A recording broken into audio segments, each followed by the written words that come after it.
Hello guys, আসসালামু আলাইকুম। চলে যাচ্ছি নানুর বাড়ি। নানা অসুস্থ থাকায় দেখতে যাওয়ার জন্য। মামাতো ভাই আমাদের মোটরসাইকেল করে নিয়ে যাচ্ছে। আশা করি আপনারা সবাই ভালো আছেন। আপনাদের দোয়া এবং ভালোবাসায় আমরাও সকলেই ভালো আছি আমার পরিবারের।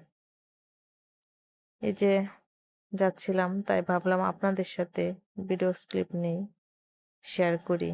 কেননা আপনারা তো এখন না অনেক আগে থেকে আমার পরিবার। তাই আপনাদের সাথে শেয়ার করা কে কিভাবে নেন জানি না। এই যে এই রাস্তাটা দেখতেছেন দত্তের বাজার থেকে বেরোই তালতলা যাব।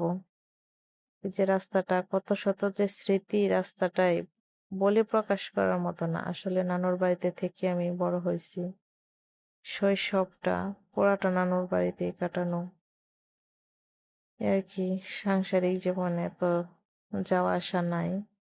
এই যে সামনে দোকানটা ফেলে আসছি, মতুর দোকান। কত যে দোকানে আসতাম নানুর বাড়ি থেকে। চাল নিয়ে, টাকা নিয়ে, সুপারি নিয়ে, মানে টাকা না থাকলে আর কি, তখন তো এত কিছু বুঝতাম না। এত কিছু বুঝতাম না বলেই শৈশবটা সুন্দর ছিল, মধুর ছিল। এদিকে বলতে বলতে চলে আসলাম নানুর বাড়ির কাছাকাছি। এই যে সেই জ্যোতির স্কুল, বেরোই তালতলা জ্যোতির স্কুল।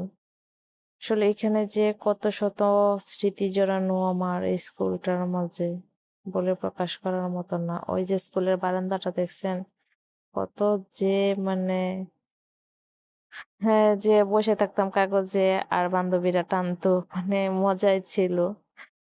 আসলে নানুর বাড়িটা প্লাস স্কুলটা খুব মিস করি, ছোট্টবেলাটা। আসলে শৈশবের পুরনো স্মৃতি স্কুলে অনেক জড়ানো দেখে খুব মায়া লাগতেছিল, যেন শৈশবে আমি ছুটে যাই।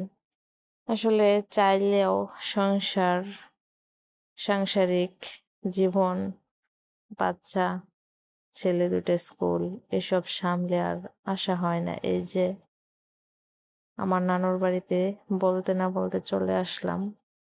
ফাইনালি এটা আমার নানুর বাড়ি। গাইস, ভিডিও যদি ভালো লাগে অবশ্যই লাইক কমেন্ট শেয়ার করে দেবেন। আপনাদের নতুন নতুন ভিডিও দেব উপহার ইনশাআল্লাহ। ভালো থাকবেন। আল্লাহ হাফেজ।